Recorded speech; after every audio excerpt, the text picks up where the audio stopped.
Cinema நேயர்களுக்கு அன்பு வணக்கம். வெல்கம் டு எம்டி திரை. இந்த ஷோல அனிமுன் சே ஆத்தியா அப்படிங்கிற இந்தி வெப் சீரிஸ் ரிவ்யூ தான் நம்ம பார்க்க போறோம்.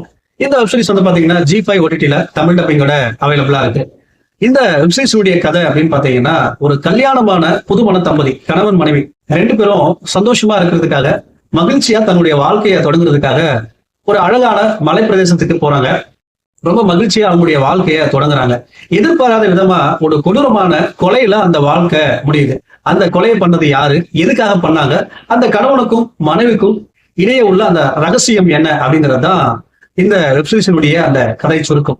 இந்த வெப்சீரிஸை பத்தி அலசணும் அப்படின்னா, இந்த வெப்சீரிஸ்ல முதலாவது எனக்கு பிடிச்ச விஷயம் என்ன அப்படின்னா, அந்த சஸ்பென்ஸ் எலிமெண்ட்ஸ். அதாவது இந்த வெப்சீரிஸ் தொடங்குனது முதல்ல முடிகிற வரைக்கும் அந்த கொலையாளி யார் அப்படிங்கிற அந்த சஸ்பென்ஸை வச்சிருப்பாங்க. அது பார்க்குற நமக்கு ரொம்ப ஒரு இன்ட்ரெஸ்டிங்கா இருந்துச்சு அப்படின்னு சொல்லலாம். அடுத்ததான் வந்து பாத்தீங்கன்னா, இந்த வெப்சீரிஸ் வரக்கூடிய அந்த பரபரப்பு, அந்த விறுவிறுப்பு, அதாவது ஒரு கிரைம் த்ரில்லர் படம் எந்த அளவுக்கு விறுவிறுப்பா போகும் அப்படிங்கிற அளவுக்கு இந்த வெப்சீரிஸை ரொம்ப விறுவிறுப்பா கொண்டு போயிருப்பாங்க. அடுத்ததான் வந்து பாத்தீங்கன்னா, இந்த வெப்சீரிஸ்ல வரக்கூடிய அந்த மர்மமான கதாபாத்திரங்கள், இவங்க இந்த கொலையை பண்ணியிருப்பாங்களோ, இவங்க இந்த கொலையை பண்ணியிருப்பாங்களோ அப்படிங்கிற மாதிரியான ஒரு கதாபாத்திரத்தை வடிவமைச்சிருப்பாங்க.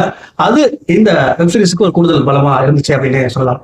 அதே போல இந்த வெப்சீரிஸுடைய நெகட்டிவ்ஸ் அப்படின்னு பாத்தீங்கன்னா, ப்ரெடிக்டபிலிட்டி. அதாவது நீங்க வந்து பாத்தீங்கன்னா கிரைம் த்ரில்லர் படங்கள் அதிகமா பார்ப்பீங்க, இன்வெஸ்டிகேஷன் படங்கள் அதிகமா பார்ப்பீங்க, இல்லைன்னா இந்த மாதிரி மர்மமான கதைகள் அதிகமா பார்ப்பீங்க அப்படின்னா, பாதியிலேயே கொலைகளை யார் பண்ணா அப்படிங்கிறத உங்களால யூகிக்க முடியும். அடுத்ததா வந்து பாத்தீங்கன்னா, இந்த வெப்சீரிஸ் வரக்கூடிய அந்த பின்னணி இசையா இருக்கட்டும், காட்சிகளா இருக்கட்டும், இன்னும் கூட கொஞ்சம் பெட்டரா பண்ணியிருக்கலாம் அப்படிங்கிறதா என்னுடைய தாட். ஓவராலா வந்து பாத்தீங்கன்னா ஒரு இன்ட்ரெஸ்டிங்கான ஒரு வெப்சீரிஸ் அப்படின்னு தான் நான் சொல்லுவேன். உண்மை சம்பவத்தை மையமா வச்சு எடுத்திருக்காங்க.